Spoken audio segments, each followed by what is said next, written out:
Bienvenue sur le plateau de Focus Eco, aujourd'hui avec Sandrine, PDG de Assia Asset Management, spécialiste de gestion de portefeuille.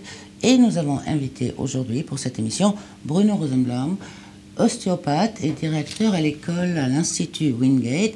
Mais avant de vous dire de quoi on va parler aujourd'hui, on va faire un petit tour de l'actualité économique internationale avec Léa Bennett.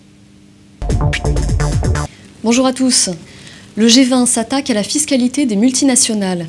Réunis ce week-end à Moscou, les ministres des Finances du G20 se sont dit déterminés à agir face aux failles du système qui permettent aux grandes multinationales de payer à peine 5% d'impôts sur les bénéfices. Un plan d'action complet doit être mis au point d'ici juillet. Et parmi ces multinationales qui contournent les impôts, on trouve par exemple Total. En 2012, le groupe a payé 2,5% d'impôts.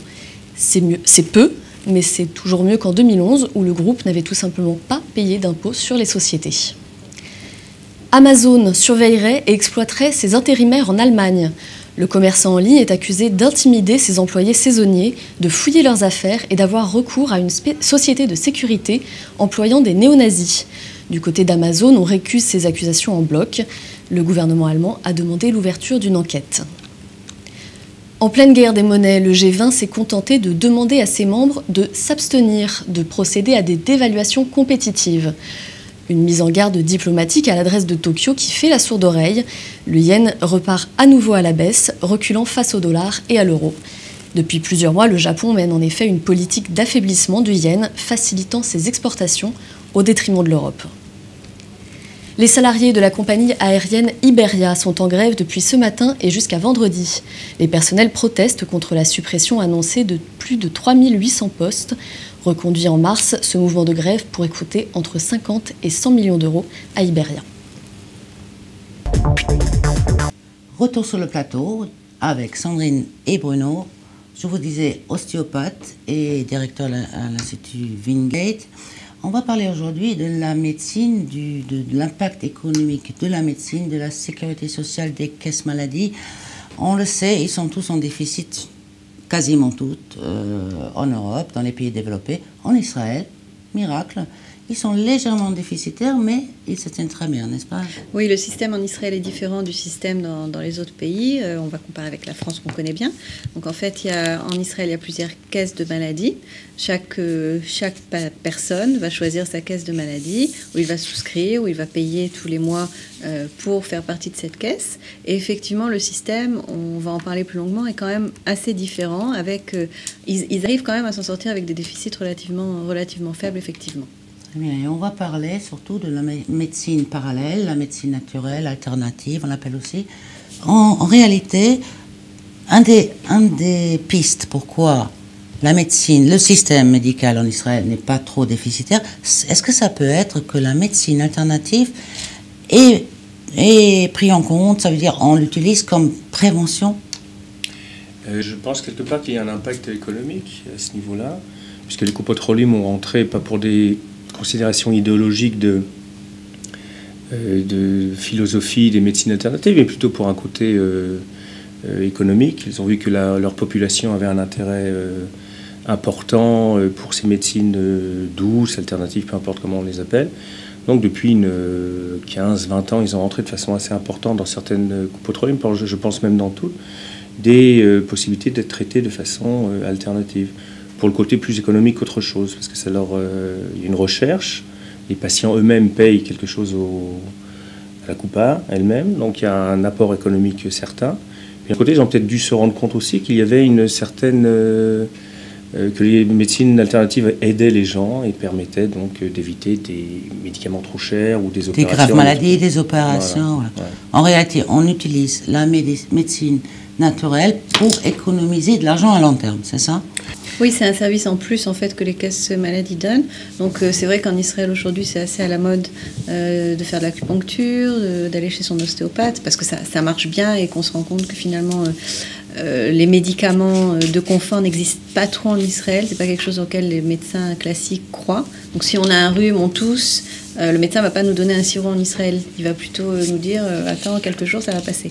Donc ça marche plus comme ça. Donc c'est vrai que la population a besoin quand même de confort et donc va se diriger plus vers les maladies, vers les médecines plus douces. Donc où là on va oui trouver ce confort. Et en même temps, donc les caisses maladies vont donner ce service supplémentaire pour attirer des clients vers elles.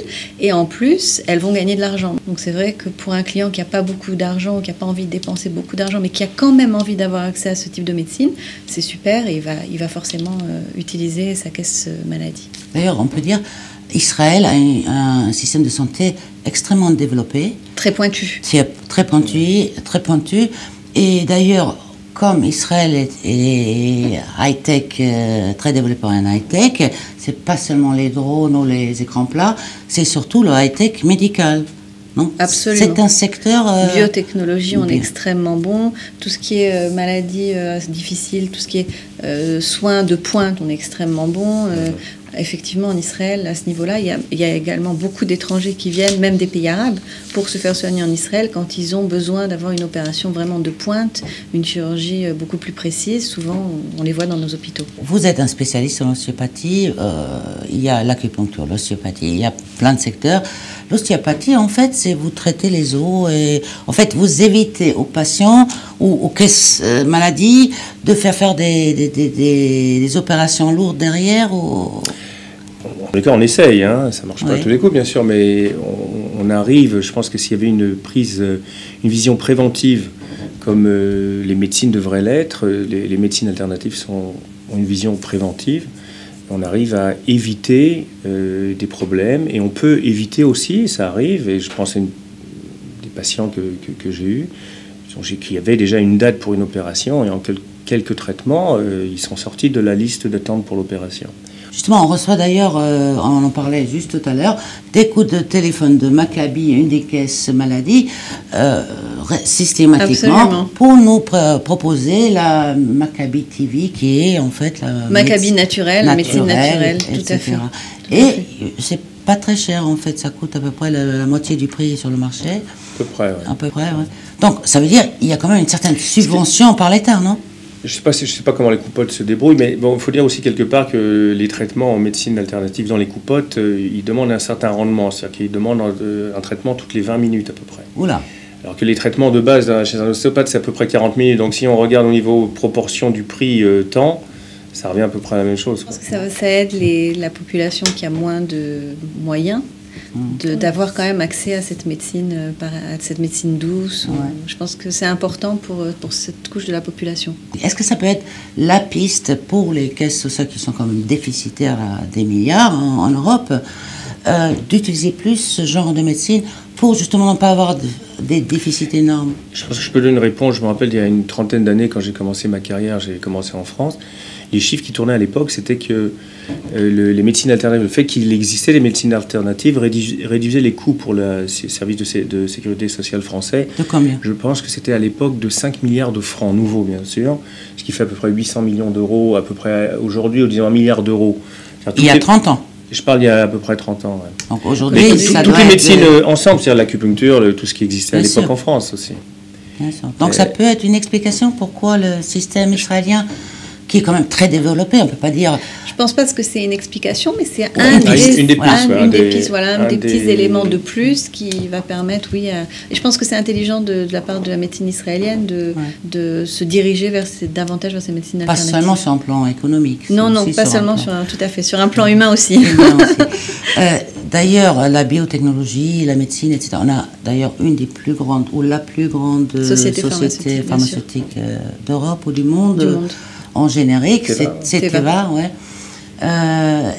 C'est un secteur, on revient à l'investissement, à gestion de portefeuille. Est-ce que c'est un secteur dans lequel on pourrait investir cette année? Oui, bien sûr. Enfin, c'est toujours un secteur où il faut être investi dans une petite partie de son portefeuille pour diversifier, toujours diversification. Donc c'est vrai qu'après, il faut sélectionner la bonne société, mais c'est absolument un secteur intéressant qu'on considère comme assez défensif. Donc on veut acheter des actions, mais on ne veut pas être sur un secteur dangereux, on va souvent aller sur ce type de secteur pharmaceutique. Oui, tout à fait. C'est un secteur intéressant. Pas trop de risques dans notre émission. Maintenant, il manque juste le conseil de Sandrine du jour. Aujourd'hui, puisqu'on a parlé des médecines, je pense que le conseil, ça va être effectivement de choisir dans son portefeuille action une partie, entre 10 et 15% du portefeuille, sur des sociétés pharmaceutiques. Pas forcément Teva, mais aller sur des sociétés pharmaceutiques. Il y en a de très bonnes traitées sur le marché suisse, par exemple. Et y penser quand on choisit une bonne diversification de son portefeuille. Merci beaucoup Sandrine, merci beaucoup Bruno. Et on se revoit demain, j'espère en bonne santé. Thank you.